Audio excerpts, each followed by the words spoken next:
Assalamualaikum dan salam sejahtera kepada penonton-penonton Thrive TV di luar sana.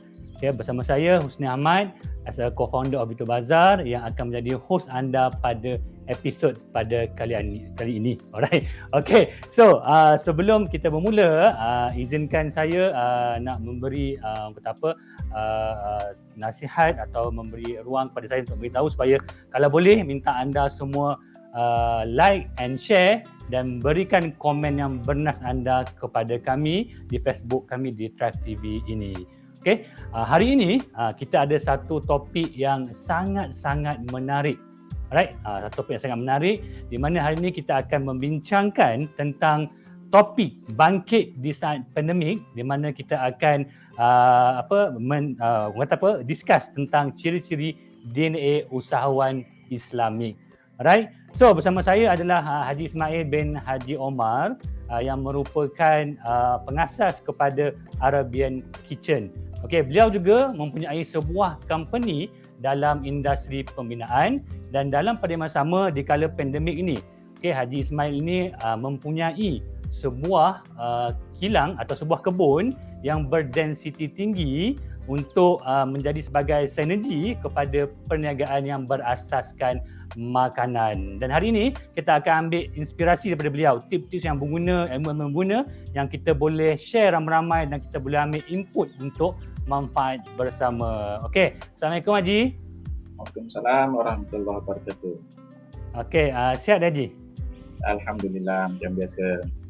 Okey, terima kasih Haji kerana sanggup meluangkan masa bersama kami dan Thrive TV.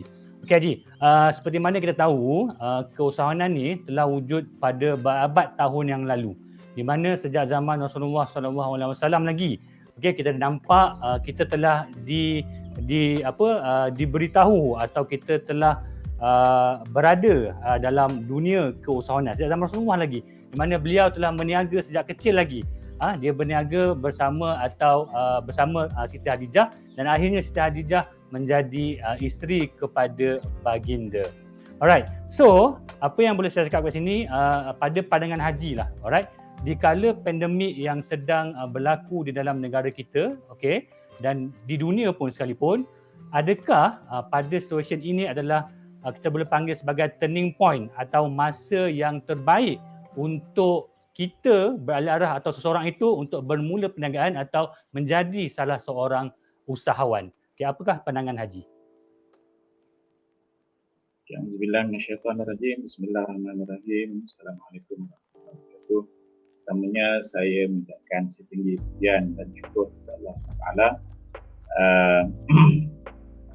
yang telah mengizinkan program kita pada petang ini, dan juga terima kasih kepada Thrive TV kerana sudi menjemput dan mewawancara saya. Sebenarnya saya bukanlah seorang usahawan yang besar atau usahawan yang sangat berjaya. Saya hanyalah seorang usahawan biasa, usahawan kecil, SME yang masih baru dalam bidang keusahawanan. Okay. Jadi saya hanya akan bercakap berkenaan dengan pengalaman saya dan bisnes saya lah. Saya nak cakap bidang orang lain pun saya tak tahu. Jadi bidang saya adalah bidang konsultansi dalam industri binaan dan juga dalam food business lah. Okay. Dalam food business saya ada produk di bawah jenama Arabian Kitchen, dan satu lagi kami sedang dalam usaha nak membangunkan produk di bawah jenama baru. Okay. Jenama baru Kues. Okay. Kues ni dalam bahasa Arab maksudnya bagus lah, bagus, baik, sedap, sebagainya. Okay. Dan yang lain-lain saya akan sentuh secara umum sajalah. Jadi apa yang akan terkatakan pada petang ni mungkin akan dipersetujui atau tak dipersetujui oleh pendengar. Kita ulanglah. Okay. Sebab apa yang setiap orang pasti ada cabaran sendiri, ada cara sendiri, ada kaedah sendiri, okay, dan ada pengalaman sendiri. Jadi ada banyak cara untuk berjaya, bukan satu saja. Jadi apa yang saya nak nak bincangkan pada petang ni adalah berdasarkan pada pengalaman saya. Okey. Okey, tak dapat dinafikan, kita balik pada topik pandemik, tak dapat dinafikan bahawa pandemik ni satu yang memang tidak dijangka dan mendatangkan berbagai-bagai kesukaran kepada semua orang lah, terutamanya usahawan. Dan yang paling terkesan sekarang ni saya rasa adalah usahawan Bumiputera. Sebab daripada satu video yang saya tengok yang dijemput panelnya Ketua Pengurusi Maidin, dia berkata bahawa dalam setiap satu usahawan bukan Bumiputera yang gagal, ada 10 usahawan Bumiputera gagal. Jadi itulah dia tahap kesan pandemik. Dan sebenarnya tanpa pandemik pun ada kesukaran juga. Banyak juga orang gagal masa tak ada pandemik. Tapi masa pandemik ni dia lebih teruk lagi lah. Okay. Dan yang jelasnya bila usahawan mengalami kesukaran, kegagalan, maka dia akan ada mangsa. Yang mana pekerja-pekerja terpaksa dibuang, pekerja-pekerja hilang pekerjaan. Okay.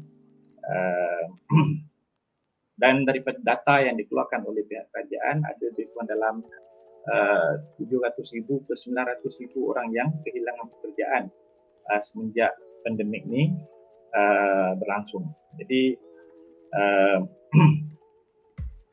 pekerja-pekerja ni terpaksa dihentikan sebab usahawan mengalami kesukaran, tak mampu nak bayar gaji dan tak boleh berdiri lagi. Jadi dia terpaksa melepaskan beban-beban dia. Okay? Jadi inilah yang terjadi. Dan kita tahu dalam banyak-banyak jenis perniagaan, ada perniagaan yang tidak terjejas teruk dan banyak juga perniagaan yang terjejas sehingga tutup kedai. Kita tahu bidang perhotelan, bidang pelancongan, bidang servis, kemudian kalau produk-produk usahawan Bumiputera, produk-produk kecantikan, produk-produk kesihatan, pakaian dan sebagainya, memang mengalami penurunan. Okay. Produk makanan pun ada berlaku penurunan juga, tetapi tidaklah begitu teruk, masih boleh berjalan dengan baik. Ini pandangan saya sebab saya berniaga dalam bidang makanan ni lah. Okay. Jadi persoalan sekarang, bagaimana kita sebagai seorang Islam menghadapi pandemik. Okay. Pandemik ni dia tak kenal bangsa atau agama. Okay. Sebab dia orang Islam, dia semayang, dia doa, dia tak kena. Tak. Pandemik ni dia satu bala. Bala bila dia kena semua orang. Okay. Akhirat nantilah yang membezakan orang beriman dengan tak beriman dalam menghadapi bala. Okay. Dalam bagi orang Islam, kita kena faham bila berlaku sesuatu bala, yang berbentuk pandemik ni, dia adalah satu ujian daripada Allah SWT. Sebenarnya banyak, maknanya hidup ni sentiasa dipenuhi dengan ujian, tetapi ini ujian yang besar lah.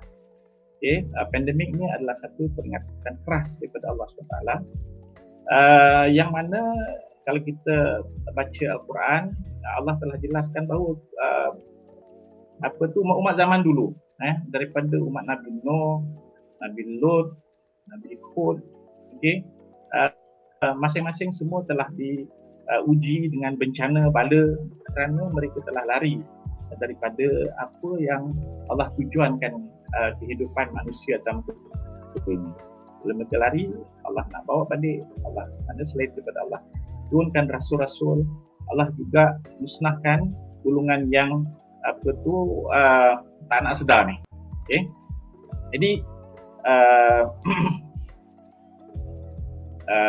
ujian ni dia sebenarnya dia nak menyucikan kita, menghapuskan dosa kalau kita sekiranya approach ujian ni dengan betul.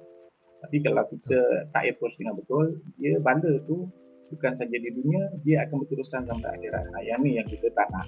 Okay. Dan ujian ni kalau kita nampak, kalau kita tengok dengan jelas bahawa dia walaupun dia daripada Allah SWT, tetapi dia adalah akibat daripada perbuatan tangan-tangan manusia sendiri. Kan? Dia benda ni berlaku semua akibat daripada ketamakan, kelalaian dan kepuasan nafsu manusia.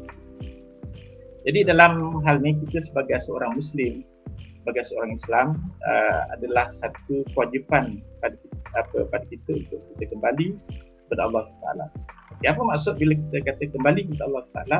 Ialah kita kena melihat kembali apa yang Allah dah sebut dalam Al-Quran. Sebab Al-Quran tu dia adalah panduan kepada seluruh manusia dan lebih-lebih lagi panduan untuk orang beriman kepada Allah Taala.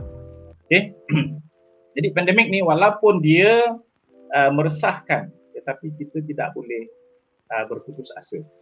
Okey, kita tak boleh berputus asa sebab dia satu ujian. Cumanya ujian ni mungkin ujian yang sangat besar. Okey.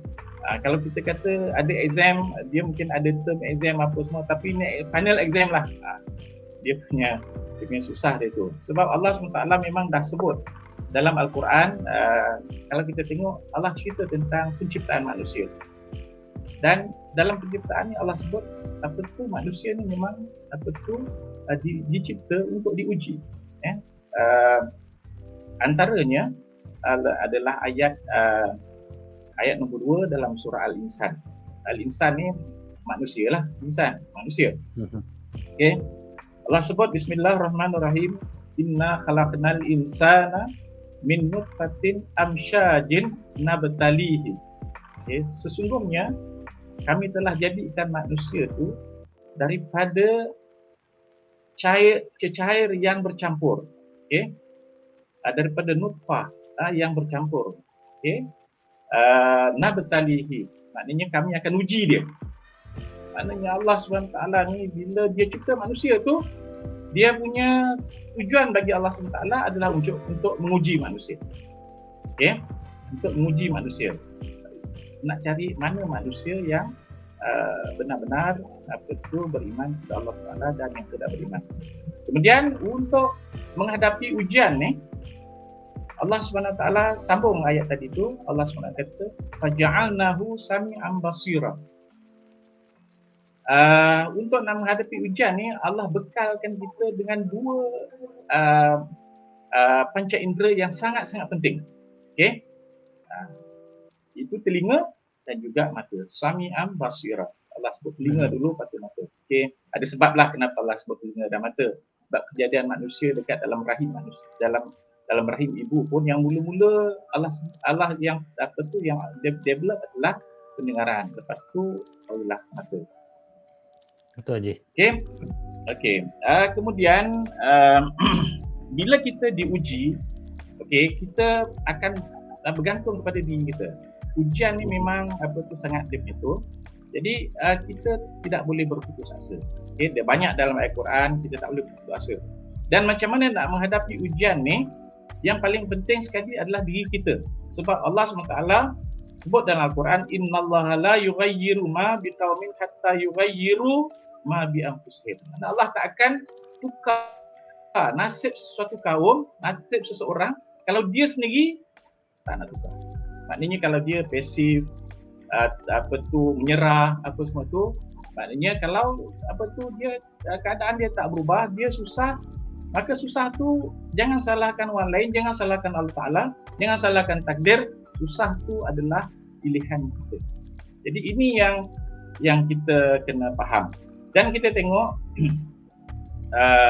kalau kita tengok dalam masyarakat kita, macam-macam dalam sosial media kita tengok ada pilot yang tukar carrier, dia jual burger. Kemudian kalau kita tengok sekarang ni, kalau kita beli barang-barang Lalamu punya kadang-kadang yang bawa tu dia hantar pakai Mercedes pun ada, pakai BM pun ada. Maknanya banyak orang sekarang ni tukar, maknanya terpaksa tukar cara hidup dia punya tu, untuk nak sesuaikan dengan keadaan. Tetapi dalam keadaan banyak orang yang bertukar, rasanya masih ramai lagi yang belum nak bertukar lah. Dan kalau kita tengok dari segi ekonomi, dari segi ekonomi, kalau kita baca Quran surah Yusuf, Allah telah meletakkan bahawa ekonomi ni dia ada cycle. Okey, 7 tahun yang subur dan 7 tahun kemarau. Jadi untuk usahawan sejati, okey, dia sentiasa menyediakan payung sebelum hujan. Maknanya apapun dia mesti ada simpanan. Okay, dalam keadaan apa sekalipun dia mesti ada simpanan. Kalau apa-apa berlaku, dia simpanan ni masih boleh digunakan untuk jadi modal baru. Siapa yang jadi usahawan, kalau dia tak cukup, dia tak buat benda ni, maka jangan salahkan pandemik, jangan salahkan takdir, tapi salahkan diri sendiri yang Tuhan beri. Betul Haji. Okey Haji.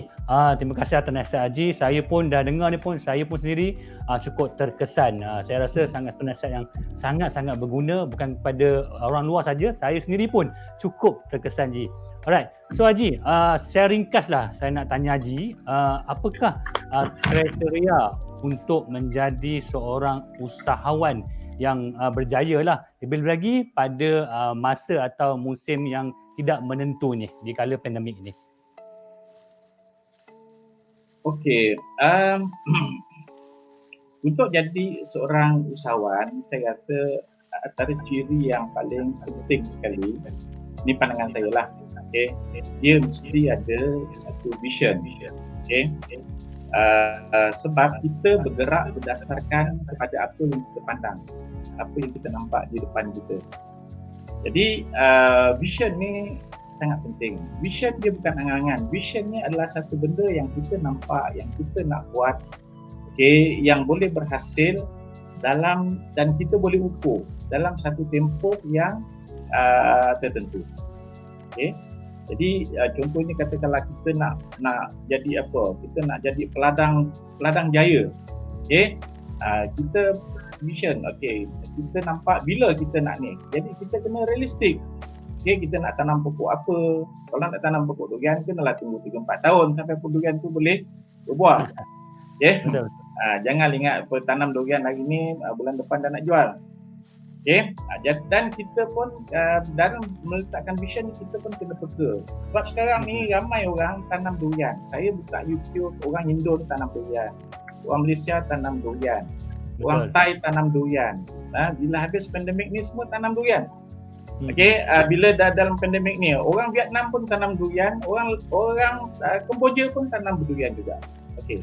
Target dia orang adalah untuk jual di China. Sebab China satu tahun dia beli lebih kurang dalam 500,000 tan durian.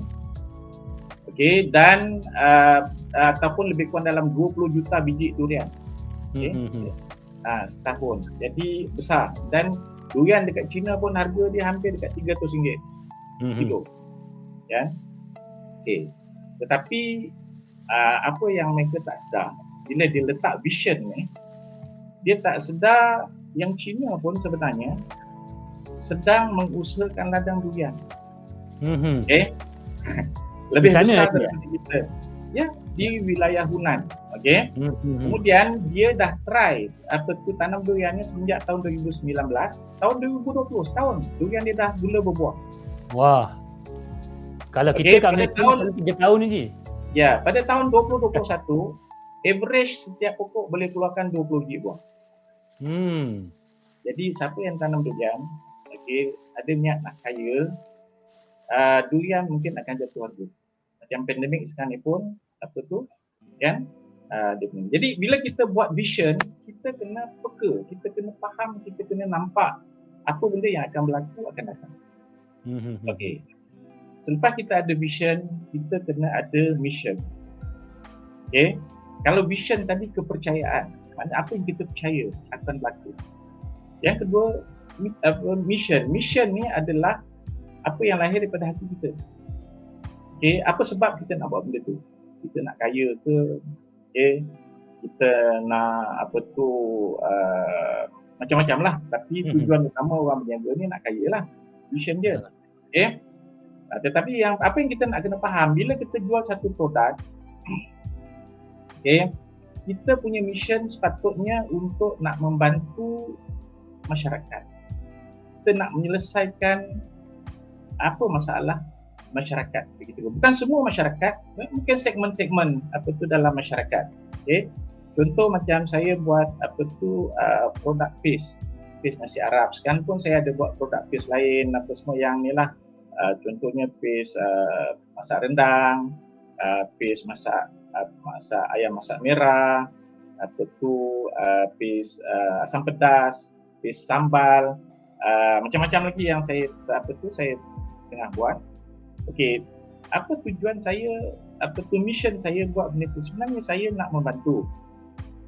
Okey, di luar sana kita tengok sekarang ni masyarakat Malaysia kata-kata orang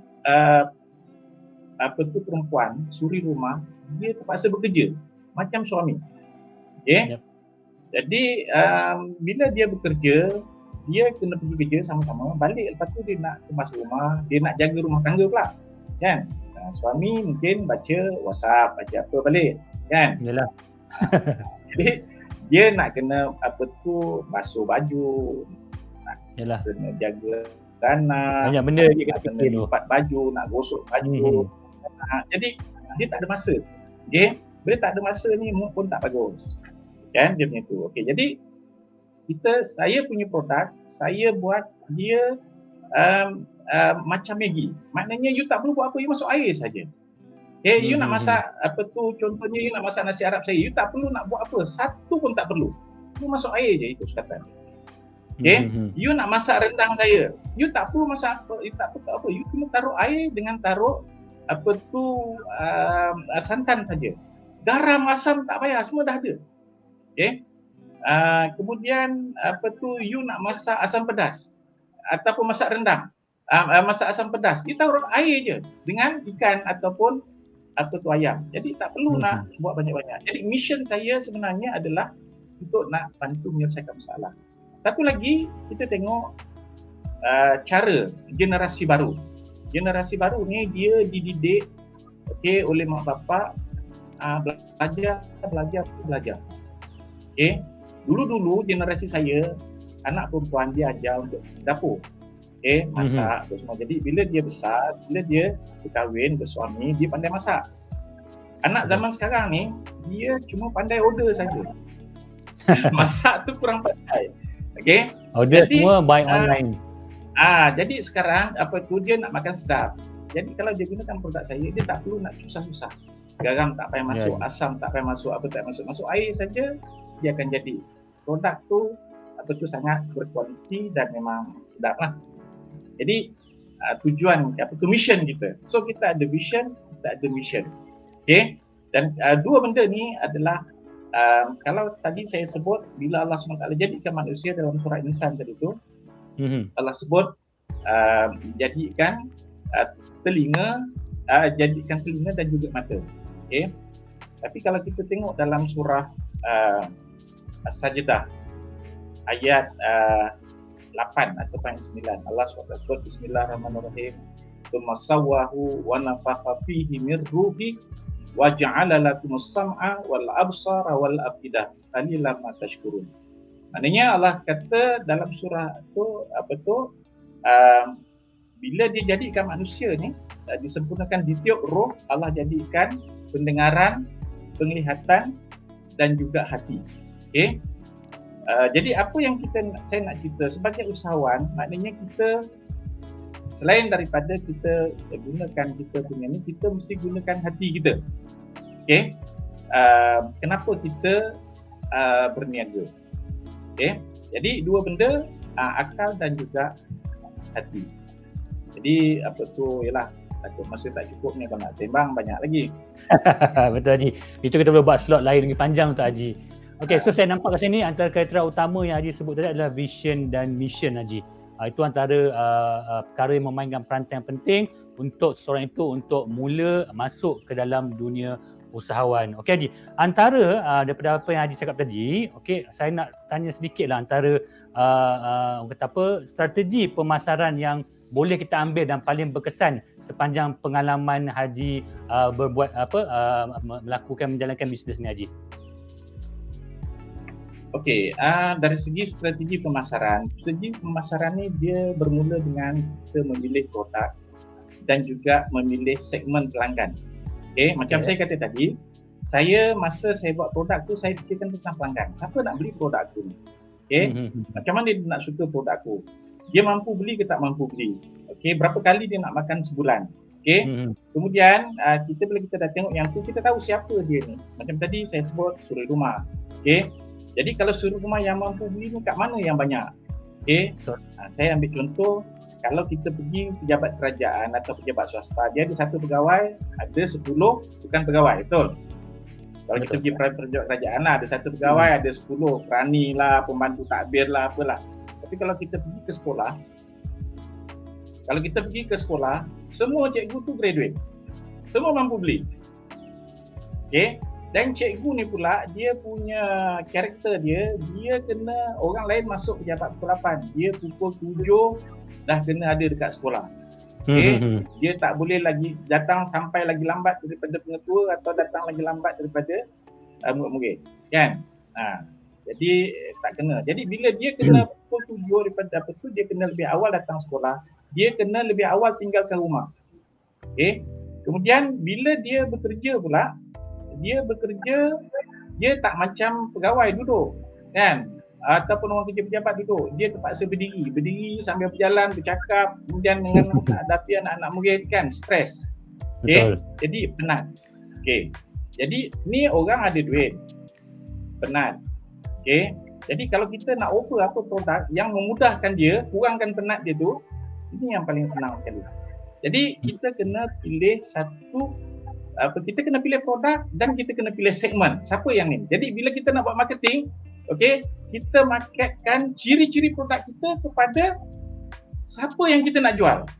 Tak perlu nak pergi buka ramai-ramai semua orang demi tu. Dan budak-budak nak tengok ke orang lain nak tengok ke, tak. Maknanya kita dah kenal pasti siapa dia dan orang ni lah yang jadi fokus kita dalam strategi kita. Okey. Macam saya kata tadi, kita penyelesai masalah. Kalau kita punya produk bukan penyelesai masalah, maknanya produk kita tu kita makan sendiri je lah. Okay? Jadi bila kita nak buat sesuatu, kita kena fikirkan bahawa kita adalah penyelesai masalah. Okay. Kemudian selepas daripada kita dah strategi yang pertama adalah produk kita dan kita kenal pasti kita punya. Okay. Strategi yang kedua, kita kena tengok apa medium pemasaran kita. Macam mana kita nak sampaikan tentang produk kita ni kepada segmen tadi tu. Macam mana saya nak sampaikan pada cikgu sekolah ni. Okay? Jadi kita kena tahu kebiasaan cikgu sekolah, dia punya macam mana penat dia, macam mana bila dia duduk dia sembang-sembang. Kalau kita tengok dalam sekolah punya pejabat tu, kalau pejabat kerajaan, satu pegawai duduk satu bilik. Tapi dekat dalam sekolah tu, satu bilik guru tu ada 30 guru. Dia bercakap, dia bersembang, semua orang dengar. Dia makan, semua orang cium bau. Jadi kita kena faham yang tu. Jadi kebetulan rumah saya pun dulu cikgu. Jadi saya macam lagi faham lah apa tu cikgu punya masalah. Okay, jadi saya senang nak buat produk yang sesuai dengan keperluan para guru lah. Dan satu lagi, cikgu kita ni 95% cikgu perempuan. Kemudian orang Melayu Islam. Jadi kita nak jual produk-produk yang orang Melayu makan. Kepada cikgu sekolah ni, dia antara yang paling mudah. Okay, antara yang paling paling senang lah. Kemudian cikgu-cikgu ni dia ada yang perlu tengok sekarang ni semua orang buka media sosial, okay? Ada FB dan sebagainya, tapi kadang-kadang dia buat tak layan je, iklan je dalam FB. Jadi kita punya medium ni kita kekalkan dua tipe tu, offline dan juga online. Offline ni kita cari pengedar-pengedar kalangan cikgu dan sebagainya lah. Betul. Okey ke? Masa dah habis dah tu. Okey, tak apa Haji. Sebab saya dengar pun memang dari segi strategi pemasaran Haji, memang saya nampak Haji masih mengutamakan conventional method lagi. Tetapi Haji juga tak lupakan yang ada online dan sebagainya. Sebab sekarang ni lebih lagi pada musim pandemik ni kita tahu ramai lagi yang susah dan kita dah mula beralih arah kepada online service lah, atau secara kata apa, di alam internet ni dan sebagainya. Sebab tu saya rasa bagus macam Haji Siti dah sharing kepada orang ramai, dan saya harap mungkin kepada yang mungkin baru menonton, baru melihat Thrive TV ni, teruskan sokongan anda, terus like and share banyak-banyak, dan sekiranya anda ada nak tinggalkan sebarang komen, sila tinggal komen anda. Okey, terima kasih atas sokongan anda, saya ingatkan dekat sini. Alright, so okey Haji, soalan seterusnya, okey, saya nak tanyalah, okey, pada pandangan saya lah, sebab saya nampak kat sini kadang-kadang usahawan Islam itu sendiri melakukan kesilapan. Okey, di mana ada yang mementingkan keuntungan atau keduniaan semata-mata. Okey, lebih-lebih lagi sebagai contoh, dalam saya nak ambil satu contoh je, Haji dalam F&B, Haji ada Arabian Kitchen. So apakah keperluan utama yang diperlukan di dalam bisnes ini, Haji? Saya nak dengar daripada pandangan Haji sendiri. Okey, sebenarnya strategi ni banyak. Okey. Strategi ni banyak dan kita kena test setiap strategi kita ni sama ada berjaya atau tidak. Okey. Dan antara perkara yang paling penting sekali dalam marketing adalah kita mengumpul data. Okey, kita mengumpul data. Data ni maksudnya apa, siapa, bila, di mana, berapa. Maknanya kita kena bagaimana, maknanya kita kalau boleh kita kena ada data pelanggan kita, data pengedar kita, sebab saya buat secara online, data pengedar kita. Maknanya siapa yang beli atau siapa yang mengedarkan, bila dia beli, sebab bila ni pun penting juga, awal bulan, tengah bulan, hujung bulan, berapa banyak dia beli, kan? Berapa banyak dia beli, lepas tu dia duduk di mana? Sebab saya ada data untuk seluruh tempat di Malaysia. Contohnya kalau katakanlah Kuala Lumpur, di Lebu, ataupun di di Maran, Pahang. Jadi kita kena kumpul data. Perlahan-lahan insya-Allah lama-lama kita akan. Jadi bila kita ada data, senang kita nak berhubung dengan pelanggan kita pada masa akan datang. Kemudian bagaimana dia membeli? Adakah dia membeli online ataupun dia membeli melalui kita punya pengedar ataupun sub pengedar? Yang ni data-data kita kena sentiasa kumpul, kita kena sentiasa. Sebab dengan data baru kita boleh formulate strategi yang paling berkesan. Kalau kita tak ada data, maknanya kita macam niaga orang pisang bukanlah nak guna orang pisang, tapi maknanya orang pisang pun mungkin dia kenal, orang ni beli, orang ni selalu beli. Dia 3 hari sekali datang beli. Jadi tapi kita kena ada data ni, benda yang basic dekat dalam zaman sekarang. Soalan you tadi apa dia? Soalan yang keempat tadi tu. Saya nak tanya apakah contoh dalam F&B lah, apakah keperluan utama sekali yang diperlukan di dalam bisnes ni, Haji? Terutama dalam Arabian Kitchen lah. Dan pandangan Haji yang berkaitan dengan usahawan yang hanya mementingkan keuntungan dan keduniaan semata-mata. Dia pertama sekali, macam kita di Arabian Kitchen, kita banyak buat R&D sebab kita nak produk kita ni yang terbaik. Kadang-kadang untuk satu produk tu kita berhabis, mungkin kalau kita tengok mungkin simple je. Contohnya sekarang ni kita tengah develop, kita nak buat paste untuk Thai green curry.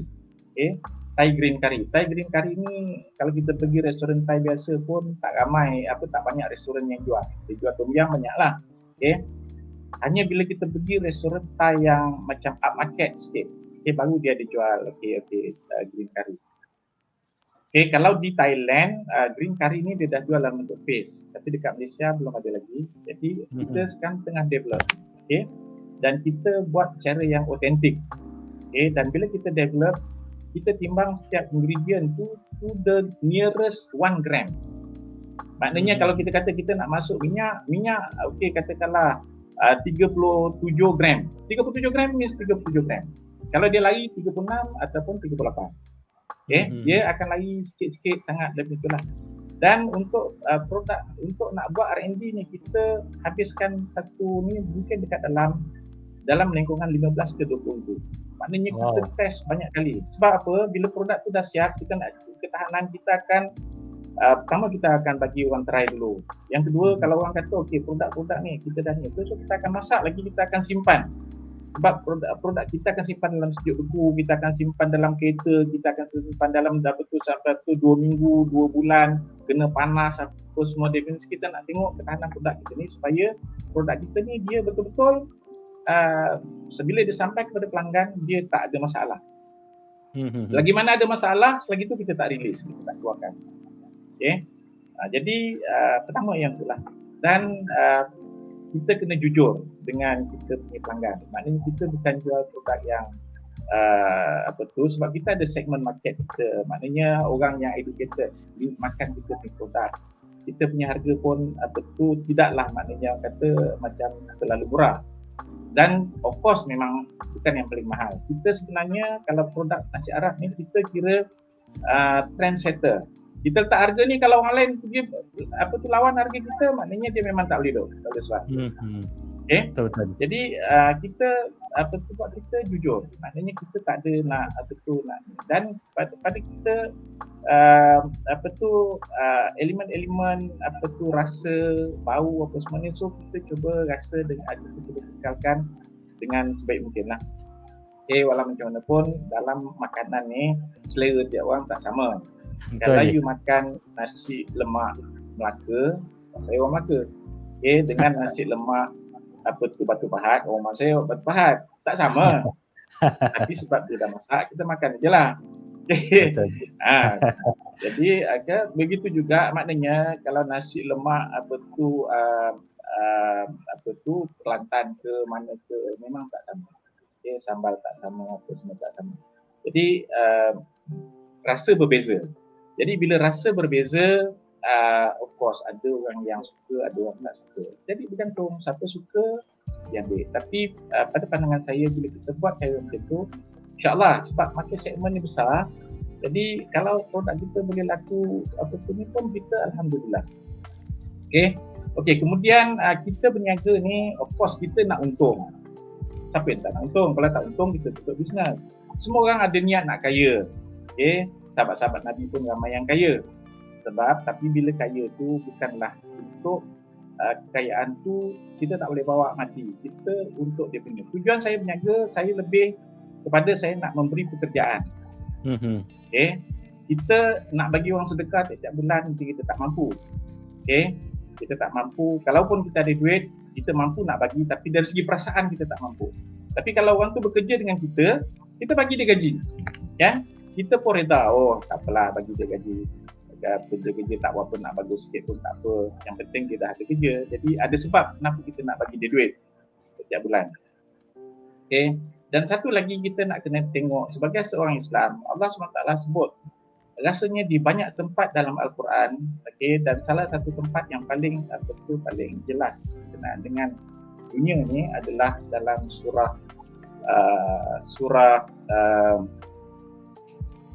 besi, surah Al-Hadid, okay, surah 57 ayat 20. Allah SWT sebut Bismillahirrahmanirrahim.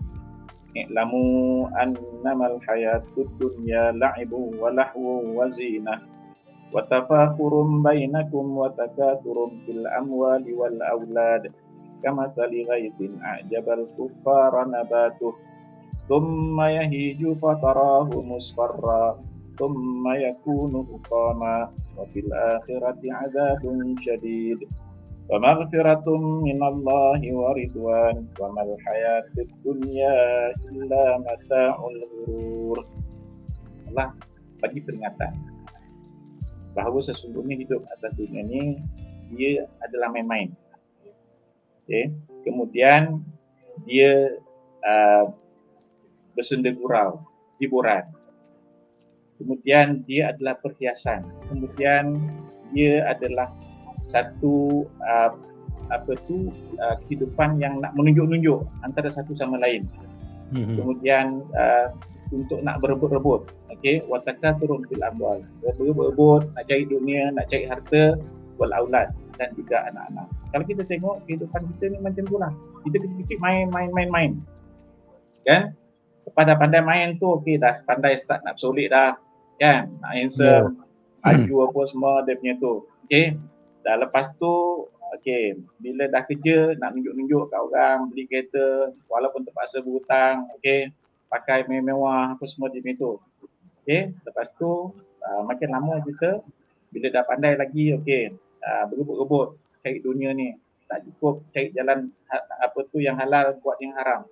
Okey, ini semua peringatan Allah Taala yang Allah sebut kama tali ghaitin ajabal kufar nabatu. Maknanya benda ni macam seorang petani, okey, dia apa tu menyemai benih, okey. Menyemai benih yang kalau kita biasa apa tu berkebun, kita nak semai benih ni kita kena tutup atas sikit. Dia tak boleh terdedah. Okey. Lepas tu dia akan keluar. Dia akan keluar daripada benih tu, dia akan keluar, dia akan keluar. Kalau kita tanam cili ke tanam apa, dia akan keluar sikit kat situ. Bila dia keluar je, kita tengok, kita akan rasa seronok. Lega. Jadi dunia ni memang satu keseronokan macam orang tu. Tapi bila kita cucuk tanam, okey, mula-mula memang rasa seronok. Tapi akhirnya kalau kita tanam cili, okey, lama-lama kita dah petik cili, pokok tu akan jadi apa? Dia akan jadi kuning. Sebab tu Allah kata sumaya hiju fatarahu musfarra. Maka kamu akan nampak benda tu akan kuning. Maknanya apa-apa dulu yang kita suka main sekarang dah tak ada dah. Okey, yang kita suka makan pun dah tak apa nak selera dah. Baju yang kita nampak seronok dulu kan, kasut yang kita ni pun sekarang pun kita pun dah tak berasa macam nak apa tu nak ni. Okey. Kemudian Allah kata sumayakunu hutama. Dan benda ni akhirnya kita akan buang. Banyak yang kita buang. Okey. Saya banyak jugalah buat program-program dengan orang asli. Saya tengok banyak orang buang-buang. Okey, buang itu, buang ni kita ambil semua bagi orang asli. Jadi ini kehidupan dunia dan Allah bagi amaran akhir ayat ni wa fil akhirati azabun syadid. Siapa yang tertipu dia akan diazab. Okey, siapa yang tak tertipu Allah sebut wa maghfiratun minallahi wa ridwan, dan Allah akan beri keampunan dan juga satu keredaan yang sangat besar. Allah sebut lagi, Allah tutup ayat ni dengan wa mal hayatud dunya illa mataul ghurur. Dan sesungguhnya dan tidaklah kehidupan dunia tu melainkan satu kesenangan yang menipu. Betul. Jadi itulah sebenarnya. Okey, terima kasih Haji. Saya rasa satu nasihat yang betul-betul berguna Haji daripada Haji. Alright, Haji. Selingan je saya nak tanya, mungkin ada yang tertanya. Haji ada nasi Arab, okey, mendi, nasi Arab mendi dan sebagainya lah. Selain pada mendi ada jenis yang lain. Contoh yang lain apa Haji? Apa yang Haji ada? Macam mana? Contoh nasi Arab yang Haji ada selain pada mendi. Okey, saya nasi Arab ni sebab saya dulu bekerja 3 tahun di Arab. Okey. Jadi saya nasi Arab tu semua saya cuba-cuba dia lah. Mungkin Haji lepas ni boleh share juga dekat mana kita boleh dapatkan. Mungkin orang ramai bertanya dekat mana nak dapatkan nasi Arab daripada Haji punya ni lah, Arabian Kitchen. Saya ada banyak ngedar. Tapi nanti itu kita. Okey, berkenaan dengan jenis nasi Arab ni, kita dekat Malaysia ni kita mungkin tahu maklubah, kita mungkin tahu apa benda apa dia punya lah. Okey. Ni tapi kalau di Arab sana, dia semenanjung Arab tu dia ada pantai barat, selatan, pantai timur. Okey. Kalau pantai barat tu dia Laut Merah, pantai timur dia Teluk Arab. Kalau selatan tu dia Oman, Yaman apa semua tu dia Lautan Hindi. Okey, jadi lain exposure ni, lain dia orang punya masakan dia. Okey, yang kita punya produk yang paling utama yang selalu orang beli yang banyak orang beli adalah Yemeni mandi. Maknanya ini masakan berasal dari Yaman. Dia tak banyak rempah tapi dia sedap. Dia rasa dia ringan, sedap. Okey, kemudian budak-budak pun suka makan. Okey, boleh makan waktu panas sedap, makan waktu sejuk pun sedap. Okey. Jadi ini saya punya produk lah. Okey, satu lagi produk kita panggil Mesri Bukhari. Okey, produk ni dia saya namakan Mesri Bukhari sebab cook saya dulu dia daripada Mesir. Okey. Dekat Mesir dia orang macam-macam dia punya lah, sebab Mesir ni sebahagiannya mengaku dia bukan Arab sebab dia kawasan Mediterranean. Okey. Kalau kita pergi Mesir pun kita berjumpa orang dia macam-macam apa tu? Jenis lah. Macam-macam bentuk dia punya ni lah. Okey. Okey. Mesri Bukhari ni dia berempah lebih sikit, lepas tu dia lebih manis sebab dia ada kismis dan sebagainya. Jadi rasa dia agak manis sikit dia punya tu. Okey. Ada orang yang suka makan benda ni lah. Okey. Kemudian ada satu lagi nasi Arab majbus, Qatari majbus. Okay, kenapa dia Qatari majbus?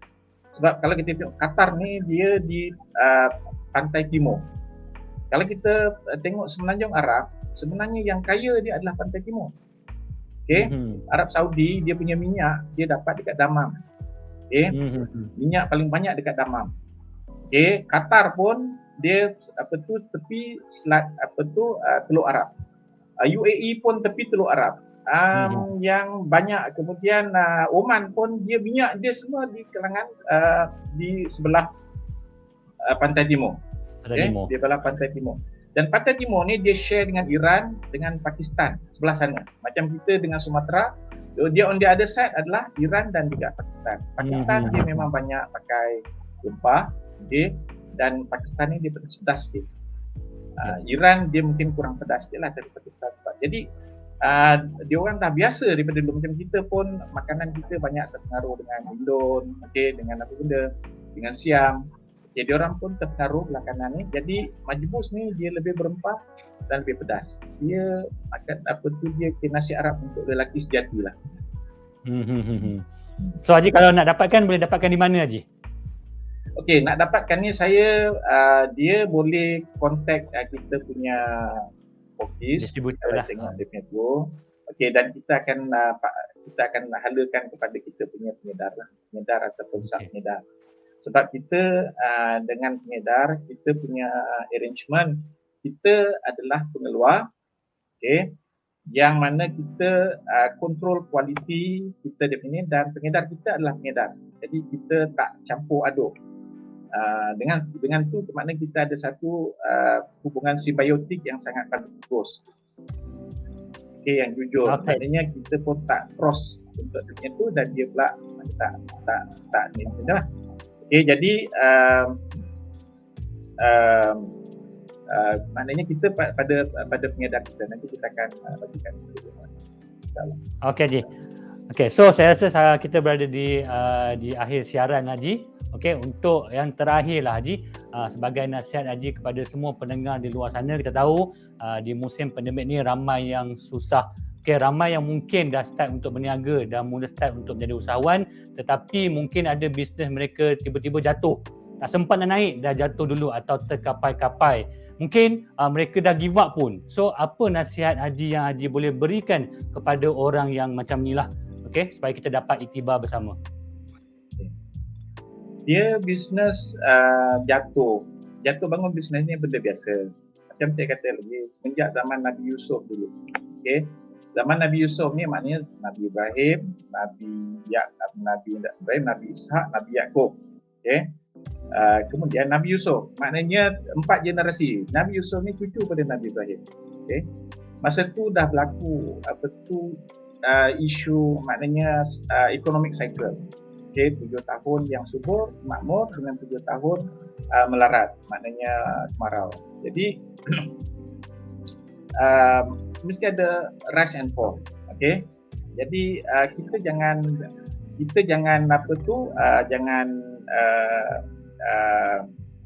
rasa benda ni satu yang luar biasa. Cuma apa yang Allah sebut dalam Al-Quran dalam surah Yusuf tu, dia suruh Nabi Yusuf untuk berjimat, berjimat untuk nak menghadapi masa susah. Jadi macam saya kata tadi, kalau kita tak berjimat, maknanya kita bukan seorang usahawan. Bukan, kalau seorang usahawan pun maknanya bukan seorang usahawan Muslim. Maknanya kita kena ada simpanan. Kita kena ada sama dalam bentuk wang tunai atau aset untuk membolehkan kita bangun. Jangan sampai maknanya kita inilah dia punya tu. Kemudian tu itu benda-benda yang penting. Maknanya kita kena tanam dalam minda kita, dalam vision kita bahawa kita kemungkinan akan jatuh. Tetapi jatuh tu tidak menyebabkan kita quit. Quitters winner never quit and quitters never win. Okay. So kalau kita quit, maknanya kita akan hilang segala-galanya, lost everything. Kita tak boleh revive balik. Okay. Pengalaman saya pun pernah jatuh. Saya di tahun 2001 saya buat construction. Okay, saya ada syarikat construction sendiri tahun 2001 sampai apa ni. Okay, antara masalah saya dalam tahun masa saya buat construction ni, payment lambat, tak dapat payment. Okay, ada payment tu 7 tahun dah. Baru bayar, itu pun tak penuh. Okay. Jadi bila tak bayar tu, saya nampak saya tak boleh nak pergi. Dengan tu, okey, saya undur diri sekejap. Okey, saya kerja balik. Lepas tu saya pergi ke Middle East, saya belajar. Dekat sana saya belajar macam mana cara, sebab Middle East ni kira the best brain pergi ke Middle East lah. Sebab Middle East ni dia punya gaji mahal. Okey. So orang yang mananya dia pergi sana. Jadi dekat sana saya belajar dengan Mak Saleh, tengok macam mana cara dia menguruskan projek apa semua itu. Saya balik. Okey. Saya balik. Okey, saya masuk balik construction industry. Kalau dulu saya tak dapat payment, okey. Saya lambat dapat payment, sekarang ni saya jadi claim consultant untuk kejar payment orang. Kan? Okey, lepas tu saya buat seminar, ajar orang. Okey, apa masalah saya dulu? Okey. Kemudian macam mana cara nak atasi kegagalan kita. So daripada kegagalan pun saya rasa saya buat duit jugalah. Okey. Okey, kemudian dari segi Arabian Kitchen. Arabian Kitchen saya mula dengan restoran. Saya ada 2 restoran dulu. Okey. Tapi restoran ni bukan benda yang kita, pada saya lah, bukan satu benda yang kita kalau tak cukup, tak kuat kita punya ni, kita jangan masuk. Betul. Sebab restoran ni dia daripada 10 rasanya 8 yang gagal. Yang berjaya tu pun dia terpaksa kerja siang malam. Nak beli makanan, nak kena pergi pasar, tak pasar apa benda tu pukul 3 pagi, pukul 4 pagi dah kena pergi. Lepas tu tutup pukul 11 tu nak kena kira duit gitu gini. So kan, kemudian hari Minggu orang lain pergi orang kahwin, pergi ziarah keluarga, kita terpaksa tutup sebab hari Minggu lah ramai orang datang. Jadi kita sebenarnya tak ada live dia punya tu. Okay? Jadi bila saya masuk tu, yalah, saya tidak ni lah, tapi bisnes tidak begitu bagus sebab bila kita jual nasi Arab dalam kalangan orang Melayu, orang makan tu bukan makan hari-hari.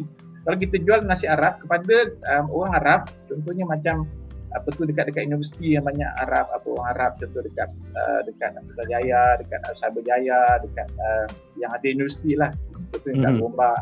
Dia orang memang nak makan nasi Arab hari-hari. Kita orang Melayu kan, dia bila pingin je. Jadi itu salah. Salah ni lah. Okey. Jadi okey, bila saya gagal tu, saya buat catering. Nasi Arab jugalah. So catering ni memang bagus. Okey, catering ni berjaya. Tetapi catering ni dia penat dia kan, macam ni lah. Hari Minggu, hari Sabtu kita tak boleh nak balik kampung, nak tengok mak bapak pun tak boleh. Sebab hari Sabtu, hari Minggu tu lah hari orang tempat catering. Dan kita kalau dulu kita bangun pukul 3 pagi, catering ni kita kena pukul 1 pagi, pukul 11 malam kita dah kena start masak dah untuk esok. Jadi okey, bila saya review balik saya punya business strength and weakness produk saya tu saya pergi beralih. Kita dah pandai masakan Arab. Okey. So sekarang ni kalau kita buat restoran, kita punya pelanggan dalam lingkungan 5 km daripada restoran kita. Kalau kita buat catering, pelanggan kita dalam segmen pelanggan kita dalam lingkungan nasi Arab, kita punya segmen pelanggan kita boleh satu negara. Sekarang satu negara lah. Akan datang insyaAllah saya akan masuk ke Indonesia, mungkin ke China, mungkin ke Arab, tak tahulah. Jadi saya pun pernah gagal, tetapi saya tak quit daripada bisnes saya ni. Kalau construction, saya tak quit daripada construction. Kalau nasi Arab, saya tak quit daripada nasi Arab. Okay, itu bisnes. Sebab bila kita gagal, kita sebenarnya dah ada satu pengalaman. Kalau kita lari, pengalaman tu modal kita percuma, habis hilang, pengalaman pun tak boleh nak gunakan kan. Maknanya kita memang orang yang kurang pandai lah. Okey, Okey Haji, terima kasih Haji. Terima kasih banyak-banyak atas nasihat yang sangat-sangat berguna Haji. Sebab kita pun dah berada di akhir siaran lah. Tak boleh cakap panjang lagi. Mungkin kita akan invite lagi Haji dalam sesi yang lain pada masa yang akan datang. Alright. So, terima kasih saya ucapkan sekali lagi. Itu saja daripada saya dan Thrive TV. Mungkin ada yang baru mengenali Thrive TV, di mana Thrive TV adalah satu platform atau channel yang memberi inspirasi, idea-idea dan ilmu-ilmu yang berguna di dalam dunia keusahawanan. Okay? So sampai sini saja, sekian saja saya Husni Ahmad, co-founder of Bit2 Bazaar. Teruskan like and share serta berikan komen anda. Sehingga kita bertemu lagi di masa yang akan datang. Assalamualaikum dan jumpa lagi. Waalaikumsalam.